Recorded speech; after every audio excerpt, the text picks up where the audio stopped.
Hello, good morning. എല്ലാവരും സുഖമായിരിക്കുന്നോ? ഇതാ ഞാനൊരു നദിയാണ് കാണിക്കുന്നത് കേട്ടോ. ഈ നദി എന്ന് വെച്ചിട്ടുണ്ടെങ്കിൽ കണ്ട കടൽ പോലെ തോന്നും, പക്ഷെ നദിയാണ്. ഇത് കാവേരി നദിയാണിത് കേട്ടോ. ഞങ്ങൾ ഒരു യുപിയിലേക്കൊരു യാത്രയുണ്ടായിരുന്നു. ആ യാത്രാമധ്യയാണ് ഞാനിത് കാണുന്നത് കേട്ടോ.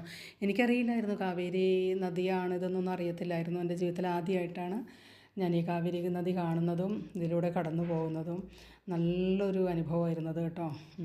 കാരണം ഇതിൻ്റെ കുറുകെയാണ് റെയിൽപ്പാളം. അപ്പോൾ ട്രെയിനിൽ നിന്ന് നമുക്ക് നന്നായി ആസ്വദിച്ചിരുന്ന് കാണാൻ സാധിക്കും കേട്ടോ.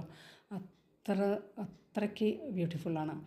പിന്നെ ഇത് കഴിഞ്ഞാൽ പിന്നെ അതിൻ്റെ സമീപത്തുള്ള കുന്നുകളും താഴ്വാരങ്ങളും ഒക്കെ വളരെ മനോഹരമാണ് കേട്ടോ. കണ്ടിരിക്കാനുണ്ടേ. സമയം പോയത് അറിഞ്ഞില്ല. വളരെ നല്ലതാണിത്. ആരെങ്കിലുമൊക്കെ ആ വഴി പോകുന്നെങ്കിൽ ഇത് കാണുക. ഓക്കേ.